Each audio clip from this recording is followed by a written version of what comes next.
Gangs are inside and outside prisons and can cause an even more dangerous working environment. Learn how each gang works to incorporate that knowledge into your day-to-day duties.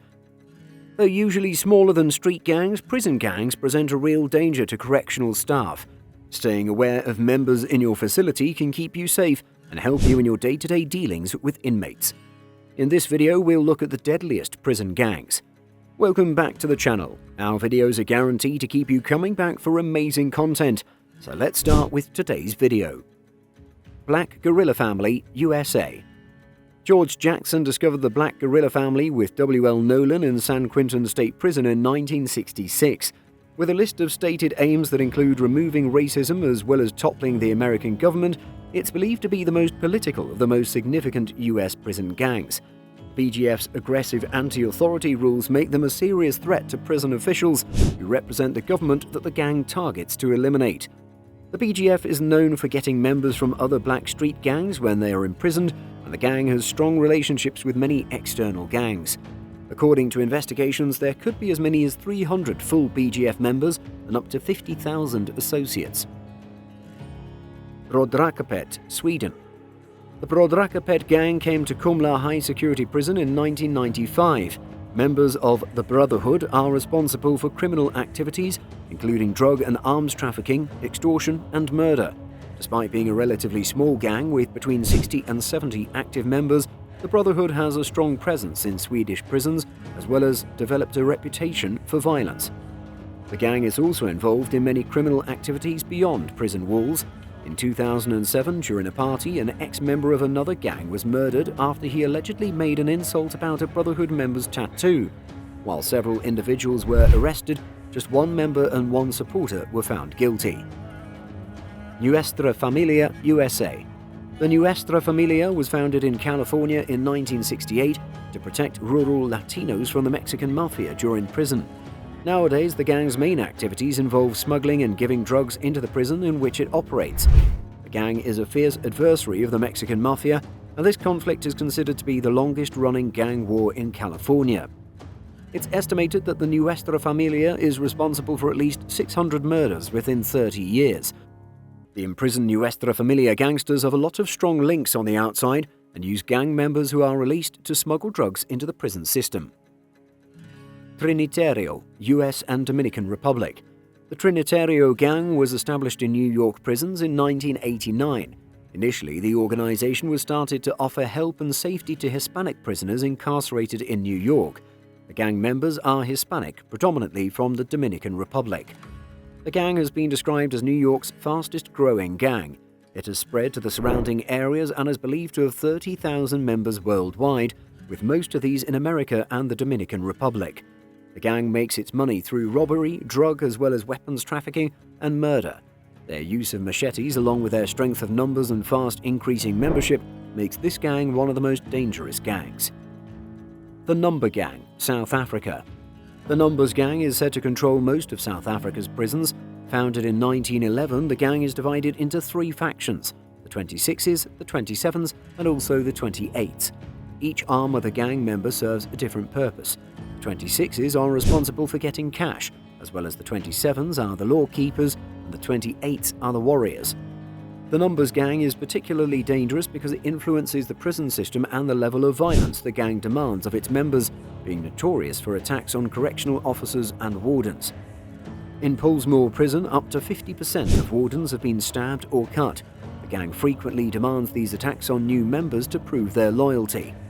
John Mongrel is the leader of the Pollsmoor Prison 28s. Mongrel is thought to be responsible for more than 1,000 killings. They are extremely organized. If members violate the rules, it'll conduct an investigation and trial. If the final verdict is death, the member is usually asphyxiated or has their throat slit. Nazi Lowriders USA. NLR is estimated to have around 1,000 to 5,000 members, and unlike any other racist white gangs, this gang has become famous for being violently proactive rather than reactive. The NLR has grown in strength as well as the influence since government crackdowns on the better-known Aryan Brotherhood. During a 2001 raid, around 73 guns, hand grenades and body armor were found in the homes of NLR members Marcello Castellano and Scott Kuhn. While the NLR uses its white supremacist belief to recruit new members, its main objectives are drug trafficking, robbery, and extortion. NLR leaders appear to run the gang exceptionally organized and aggressively, making it a major threat within California prisons. Mexican Mafia USA. Known as La M, it has been operating in U.S. prisons since 1957, when 13 members of Hispanic street gangs teamed up in a youth correctional institute in the city of Tracy, California. It's said to be America's most active gang, as far as the number of incidents caused by members goes. In the 1970s, its first killing outside the prison walls took place. A member of the gang, Alfonso Alvarez, was murdered for keeping drug-dealing taxes without distributing profits to others in the Mexican mafia. And the network also extends to the outside world, as some smuggle drugs behind bars to sell to prisoners. Primeiro Comando de Capital, Brazil. Primeiro Comando de Capital is a Brazilian prison gang based primarily in São Paulo. The gang began in 1993, when 8 Taubaté penitentiary inmates met up at a soccer match, and since then the PCC has grown to a position where it controls most of the gang's organized crime. This gang's reach is said to be spreading throughout Brazil and spilling over into neighboring countries, where its influence is used to accommodate drug smuggling operations. It also is known to be responsible for riots, escapes, and murder in prisons. In 2006, there were attempts made by the São Paulo police to find out who was responsible for killing around 40 police officers, erupted into a bloody battle between members of the authorities, with more than 150 people murdered over a few days. The violence has been mentioned as the worst in the history of São Paulo and Brazil. The imprisoned gang members used cell phones to mastermind the attacks. Aryan Brotherhood USA. The Aryan Brotherhood gang comprised of white supremacists as well as an organized crime group that works both in and outside of prison across the US. It's believed to have been founded in 1964 by Irish bikers at San Quentin State Prison as a reply to the racial desegregation of American prisons. Known as AB, it's thought that the Aryan Brotherhood has about 20,000 exclusively white male members. Some are behind bars and some outside.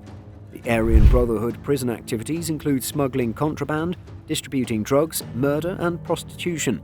It also participates in drug trafficking, pressure rackets, extortion, and even dogfighting.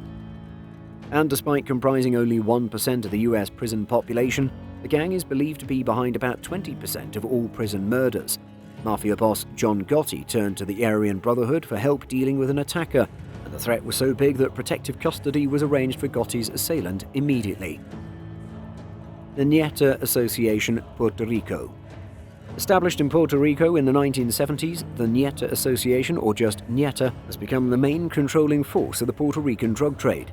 It's said that the gang aligns with the Puerto Rican independence government, and members regard themselves as oppressed by the US government. It's believed that there are 40,000 gang members in Puerto Rico, a further 20,000 in America, and 30,000 spread out across the rest of the world. The gang has a reputation for secrecy, and the members are sometimes unwilling to admit their membership. This makes the group quite difficult to identify and even more dangerous. Well guys, that's all we have for you today. What are your thoughts on this? Let us know in the comment section down below. If you enjoyed today's episode and found it interesting, then make sure to leave us a thumbs up. Don't forget to subscribe to our channel and click on the bell icon to be always up to date with the most exciting content as soon as it's uploaded. Thanks for watching, see you again soon in another video.